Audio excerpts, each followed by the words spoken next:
तो अभी मैं पार्ट 2 बिगफुट का रिकॉर्ड कर रहा था और बारिश शुरू हो गई है। कपड़े पूरे भीग चुके हैं और फ़ोन तो वाटर प्रूफ है नहीं, लेकिन कोई बात नहीं, मैं रिकॉर्डिंग कर रहा हूँ। अभी कोशिश पूरी करूँगा कि बिगफुट का पार्ट 2 आ जाए, क्योंकि कल भी वीडियो नहीं डली थी। कल थोड़ी तबीयत ख़राब थी, लेकिन अब मैं कोशिश पूरी कर रहा हूँ। बारिश हो गई है, थोड़ी बहुत धीमी हुई है, लेकिन पता नहीं अभी कब तक धीमी रहेगी। लो वापस से स्पीड पकड़ ली है। तो मैं कोशिश पूरी करूँगा। चलो करते हैं स्टार्ट करते हैं। सो हे एवरीवन, कैसे हैं आप सब। मेरा नाम है दीपक विश्वकर्मा और आप देख रहे हैं dark legend horror stories YouTube channel, जहां मैं रोज़ आपको डरावनी कहानियां सुनाता रहता हूं। और आज की इस वीडियो में मैं आपको बिगफुट सीरीज़ का पार्ट 2 सुनाने वाला हूं। तो पार्ट 1 पहले ही चैनल पर अपलोड हो चुका है। अगर आपने नहीं सुना है तो उसे सबसे पहले सुन लें, क्योंकि उसे बिना सुने आपको ये पार्ट 2 समझ नहीं आने वाला है। तो अगर आप चैनल पर नए हैं और आपको डरावनी कहानियाँ सुनना पसंद है तो चैनल को ज़रूर से सब्सक्राइब कर लें, और साथ ही साथ सभी लोग वीडियो को भी लाइक कर दें और कमेंट सेक्शन में ज़रूर बताएं कि आपको वीडियो कैसी लगी। तो चलिए शुरू करते हैं आज की इस वीडियो को। अपने हेडफोन्स लगा लीजिए। जैसे ही माइकल चिल्लाया, माइकल की चिल्लाने की आवाज़ सुनते ही वो बिगफुट पीछे मुड़कर देखने लगा, और उस अच्छे बिगफुट ने देखा कि एक बहुत बड़ा बिगफुट उस पर हमला करने के लिए उसकी तरफ तेज़ी से भागता हुआ आ रहा था। तभी उस अच्छे बिगफुट ने अपने आप को बचाते हुए उस बड़े बिगफुट को अपने दोनों हाथों से हवा में उठा दिया और उसे काफ़ी दूर फेंक दिया, और सारे बिगफुट एक साथ खड़े हो गए। और उन सारे बिगफुट्स ने उस अच्छे बिगफुट से कहा, क्या तुम्हारा दिमाग खराब हो गया है? तुम इन इंसानों के लिए हमसे लड़ोगे? क्या तुम भूल गए इन इंसानों ने हमारे साथ किया क्या है?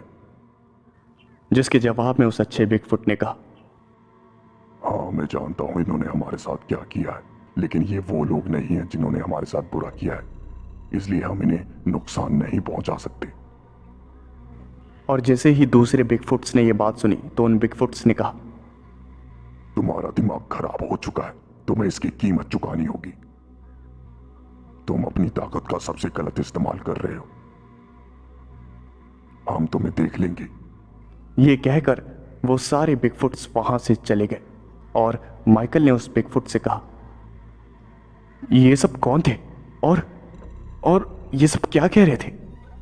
और फिर उस बिगफुट ने कहा, उस बिगफुट ने कुछ और फल निकाले और माइकल को खाने के लिए दिए और खुद भी खाने लगा।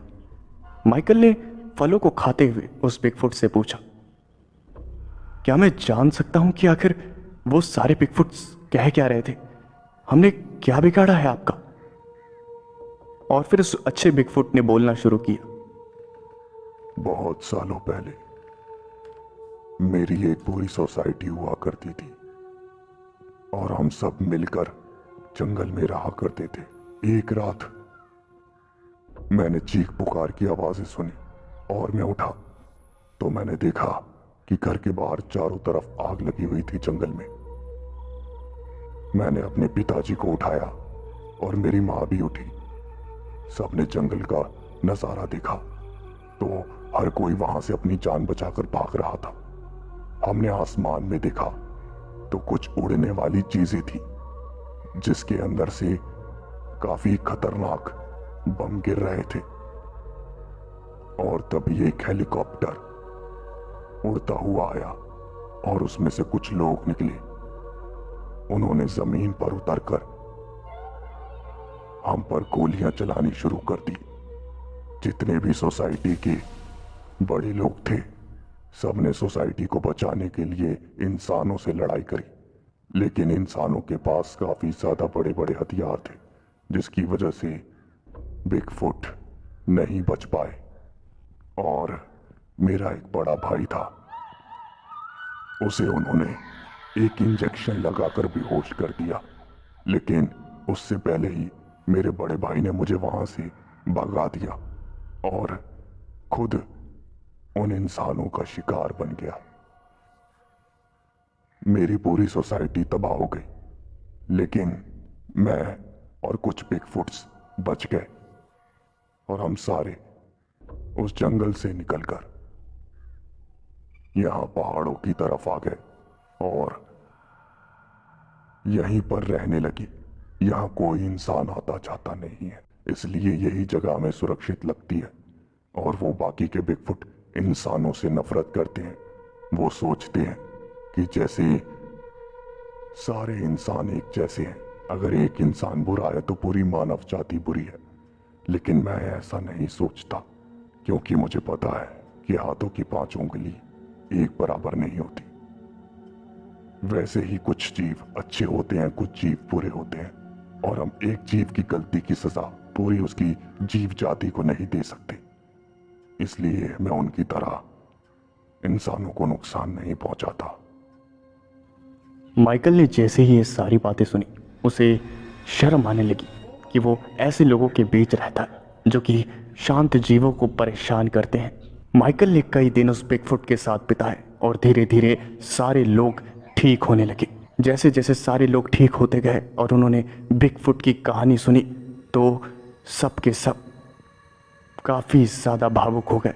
उन्हें पता चल गया कि वो जिस सोसाइटी में रहते हैं उसका एक काला भाग भी है जो कि मासूम जीवों को परेशान करता है, चाहे जीवों को मारकर उनकी चमड़ी बेचनी हो या ज़बरदस्ती उनसे काम करवाना हो।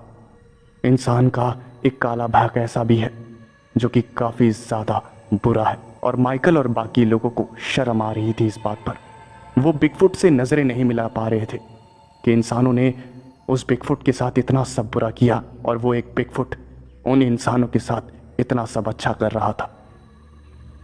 और जब सारे लोग ठीक हो गए तब उस बिगफुट ने उन लोगों से कहा, अब आप जा सकते हैं, अब आप पूरी तरह से ठीक है। मैं आपको आपके घर जाने का रास्ता बता देता हूं। वो बिगफुट उन सारे लोगों को एक रोड तक ले गया और उस बिगफुट ने कहा, यहाँ कई सारी गाड़ियाँ आती रहती हैं, आप यहीं इंतज़ार करिए, आपको कोई ना कोई गाड़ी ज़रूर मिल जाएगी।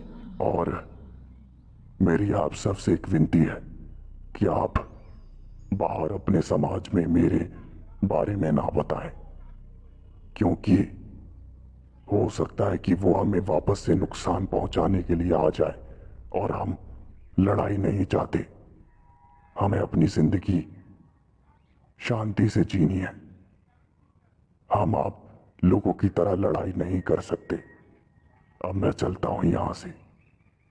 उन सारे लोगों की आंखों में आंसू थे और सबने उस बिगफुट को अलविदा कहा।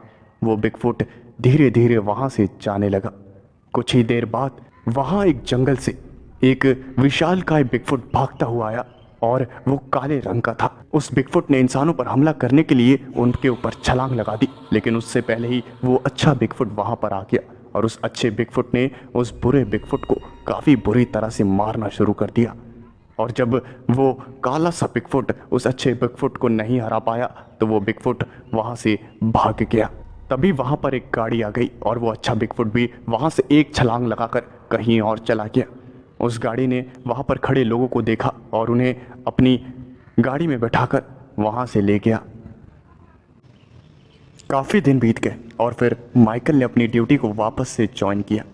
उसका जो सीनियर था उसने माइकल को एक मिशन के लिए बुलाया और जैसे ही माइकल उस सीनियर के ऑफिस में पहुंचा तब उसके सीनियर ने माइकल से कहा, माइकल तुम्हें याद है तुम उस पहाड़ों में गए थे जहां पर ढेर सारी बर्फ़ पड़ती है?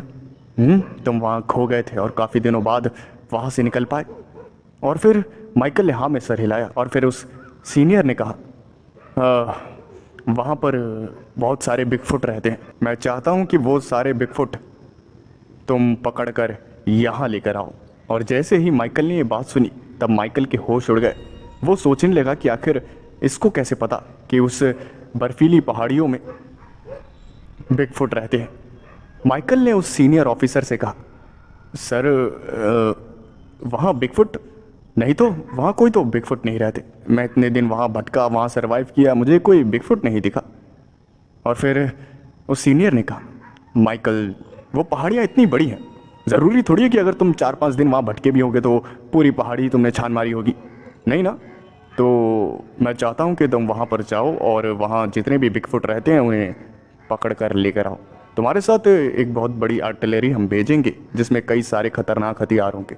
सर आप क्या करेंगे उन बिगफुट को पकड़ के? और फिर उस सीनियर ऑफिसर ने हंसते हुए कहा, अरे माइकल, तुम मिशन पे जाओ ना, उन बिगफुट्स को पकड़ कर लेकर आओ। मैं तुम्हें कुछ दिखाना चाहता हूँ। माइकल काफ़ी पुराना और काफ़ी होनहार स्पेशल फोर्स का मेंबर था, जिसकी वजह से सीनियर्स उसके ऊपर काफ़ी ज़्यादा भरोसा करते थे और कि चलो मेरे साथ चलो। और फिर उस सीनियर ऑफिसर ने एक सीक्रेट दरवाजे को खोला। वो सीनियर ऑफिसर माइकल को अपने साथ लेकर गया और जैसे ही माइकल उस सीक्रेट दरवाजे के अंदर घुसा तो उसने जो देखा उसे देखकर वो हैरान रह गया। उसने देखा कि उस सीक्रेट दरवाजे के अंदर एक काफ़ी हाईटेक लैब थी, जिसे देखने के बाद माइकल के होश उड़ गए। उस सीनियर ऑफिसर ने कहा, ये देखो, ये एक हाईटेक लैब है, ये एक मैंने ज़रूरी एक्सपेरिमेंट के लिए बनाई है। और जैसे ही माइकल ने आसपास अपनी नज़रें दौड़ाई तो काफ़ी हाईटेक मशीनें रखी हुई थी और एक वाटर चेम्बर में एक तकरीबन 12 फुट का यति बंद था और उसके ऊपर कुछ एक्सपेरिमेंट चल रहे थे, जिसे देखने के बाद माइकल का मुंह खुला का खुला रह गया। और फिर माइकल ने कहा, सर ये सब क्या है? ये तो एक बिगफुट है ना? और फिर उस सीनियर ऑफिसर ने कहा, हाँ ये एक बिगफुट है, हम इसे काफ़ी सालों पहले पकड़ कर लेकर आए थे और तब से हम इसके ऊपर रिसर्च कर रहे हैं। हम एक ऐसी रिसर्च पर काम कर रहे हैं जिसमें हम चाहते हैं कि हम एक ऐसी ब्रीड बनाएं जो कि बिगफुट की तरह ताकतवर हो और इंसान की तरह समझदार, ताकि वो हमारे लिए लड़ सके। हम उसकी एक आर्मी तैयार करें जिसकी वजह से हमारी जो कंट्री है वो दुनिया की सबसे पावरफुल कंट्री बन जाए और कोई भी हम पर आंख उठाकर ना देखे। लेकिन सर ये सब तो गलत है ना? ये तो बेचारे बिगफुट्स पर अत्याचार हुआ।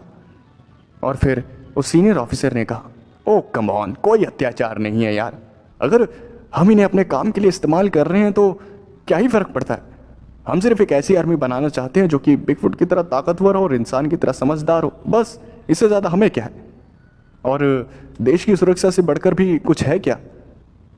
मैं चाहता हूं कि तुम उन बिगफुट्स को पकड़ कर लेकर आओ, क्योंकि हमने सैटेलाइट इमेजेस में कुछ बिगफुट्स को देखा है और हमें यकीन है कि उस पहाड़ियों में कई सारे बिगफुट रहते हैं और हम चाहते हैं कि वो तुम पकड़ कर लेकर आओ। माइकल ने जैसे ये सारी बातें सुनी तब वो काफ़ी ज़्यादा घबरा गया। उसे कुछ भी समझ नहीं आ रहा था कि वो आखिर क्या करे। उसे पता था कि अगर वो मना करेगा तो नौकरी से हाथ धो बैठेगा, लेकिन उसके सामने उसी अच्छे बिगफुट की शक्ल आने लगी। माइकल याद करने लगा कि कैसे उस अच्छे बिगफुट ने माइकल की मदद करी थी। और फिर वापस से माइकल ने एक बार उस सीनियर ऑफिसर से कहा, ठीक है सर, लेकिन मुझे नहीं लगता कि वहाँ बिगफुट्स हैं, क्योंकि अगर होते तो मैं इतने दिन वहाँ घूमा हूँ तो मुझे ज़रूर नज़र आते। और फिर उस सीनियर ऑफिसर ने कहा, ओ कम ऑन, अब बस बहुत हुआ, तुम जाओ वहाँ से बिगफुट पकड़ कर लेकर आओ, मैं तुम्हें वेपन्स वगैरह दे देता हूँ। माइकल ने वापस से अपनी पुरानी फोर्स को इकट्ठा किया, क्योंकि वो सब बिगफुट के बारे में जानते थे। वो सारे हथियार लेकर वो एक प्लेन में बैठकर वापस से उसी पहाड़ी के ऊपर गए और वहाँ पर प्लेन से छलांग लगा दी। धीरे धीरे उन्होंने पैराशूट खोला और ज़मीन पर उतरे। काफ़ी देर वो इधर से उधर भटकते रहे और फिर वहाँ फिर से मौसम ख़राब होना शुरू हो गया। उन सभी को पता था कि अब तूफ़ान आने वाला है। उन सभी ने अपने अपने लिए एक बर्फ़ से बना हुआ घर तैयार किया, लेकिन इस बार तूफ़ान काफ़ी ज़्यादा खतरनाक था, जिसकी वजह से उनकी सारी टेक्निक्स फेल हो गई और पहाड़ से एक मोटी बर्फ़ की परत उनके ऊपर गिर गई और वो वहीं पर बेहोश हो गए। उनकी आंखें काफ़ी देर बाद खुली और उन्होंने जो देखा उसे देखकर उन्होंने सांस में सांस ली। उन्होंने देखा कि वो उसी गुफा में थे और वो बिगफुट उसी गुफा में बैठा हुआ था। और उस बिगफुट ने कहा, तुम यहाँ वापस क्यों आए? मैंने सारे लोगों को वापस भेज दिया था, तो यहाँ आने का तुम्हारा मकसद क्या है? क्या तुम बार बार अपनी जान को खतरे में डालने में अपने आप को बहादुर समझते हो? हाँ, अगर मैं तुम्हें नहीं देखता तो तुम्हारी मौत पक्की थी। और फिर सारे फोर्स मेंबर्स ने उस बिगफुट को थैंक यू कहा और माइकल ने बिगफुट को बताया, सुनिए, हमें यहाँ पर आप सभी बिगफुट्स को पकड़ने के लिए भेजा गया है और जैसे ही बिगफुट ने यह बात सुनी तब वो खड़ा हो गया और उसने कहा, तुम्हारे कहने का मतलब क्या है? मैंने तुम्हारी मदद करी है और तुम मुझे पकड़ने के लिए आए हो। और फिर उससे माइकल ने कहा, अरे मेरी पूरी बात सुनिए। जो मेरे सीनियर्स हैं उन्होंने आपको पकड़ने के लिए भेजा है, लेकिन हम आपको पकड़ना नहीं चाहते। हम आपको वार्निंग देने के लिए आए हैं। हम चाहते हैं कि आप यहाँ से कहीं और चले जाएं, क्योंकि सैटेलाइट इमेज में आप बार बार नज़र आ रहे हैं। कई सारे बिगफुट्स की इमेजेस सैटेलाइट में आ चुकी हैं और वो सभी जो हाई रैंक में ऑफिसर बैठे हैं वो सब आपको पकड़ना चाहते हैं। इसलिए हम यहाँ पर आए हैं ताकि हम आपको वार्न कर सके। और फिर उस बिगफुट ने गुस्से में बोला, हम यहाँ से नहीं जाएंगे। हम पहले ही अपना घर छोड़कर यहाँ आए हैं और अब हम यहाँ से कहाँ जाएं? क्या तुम इंसान पागल हो? ये पूरी धरती तुम्हारी नहीं है। तुम इस धरती के मालिक नहीं हो। यहाँ पर और भी जीव रहते हैं। तुम्हारे अलावा भी कई जिंदगियां यहाँ पर जीती हैं। तुम उनकी जिंदगियों के मालिक नहीं हो जो जो चाहे वो करोगे। और फिर माइकल ने कहा, जी सर हम समझते हैं, लेकिन वो जो हमारे सीनियर ऑफिसर्स हैं वो ये बात नहीं समझते। उन्हें सिर्फ अपना मतलब दिखाई देता है। उन सीनियर ऑफिसर्स ने कहा है कि वो एक भारी आर्टिलरी यहाँ पर भेज रहे हैं और इसलिए हम यहाँ पर पहले आ गए ताकि आपको वार्न कर सके। और जैसे ही बिगफुट ने यह बात सुनी तो बिगफुट ने कहा, ओह, तो अब उन्हें जंग चाहिए। ठीक है, जैसी उनकी मर्जी। अब जंग होगी। तो ये था बिगफुट सीरीज़ का पार्ट 2। तो मैं उम्मीद करता हूँ आपको ये पार्ट 2 पसंद आया होगा। तो आपको ये पार्ट 2 कैसा लगा और आपको सीरीज़ कैसी लग रही है ये कमेंट करके ज़रूर बताएं। साथ ही साथ वीडियो को लाइक कर दें और चैनल को सब्सक्राइब कर दें। मैं मिलता हूँ आपसे नेक्स्ट वीडियो में। Thanks for watching. फ़ोन जो है वो वाटरप्रूफ तो है नहीं कि बारिश में बैठ कर करूँ। करने का बड़ा मन था कि बारिश में बैठ कर करूँ रिकॉर्डिंग, लेकिन फ़ोन वाटरप्रूफ नहीं है। हो सकता है कि फ़ोन ही ऊपर आसमान में भगवान को प्यारा हो जाए, तो थोड़ा रिस्क है इसके अंदर, लेकिन पूरी कोशिश कर रहा हूँ रिकॉर्डिंग करने की। यार तो वीडियो को लाइक कर देना। क्या है यार, मैं लालची हो गया क्या यार? वीडियो को लाइक कर देना। मजाक कर रहा हूँ यार, पसंद आए तो ही लाइक करना। मुसीबत तो यार यहाँ एक के बढ़कर एक आ रही है। पहले गर्मी थी, फिर अचानक से जो है टेम्परेचर फिर गिर गया और अब हवाएं चल रही है, माइक पे टकरा रही है तो रिकॉर्ड नहीं हो रहा है। अब बारिश हो जाएगी तो अब थोड़ा डाउन होगा, तो करते हैं रिकॉर्डिंग करते हैं यार। चिंता मत करो, वीडियो तो ज़रूर आएगी।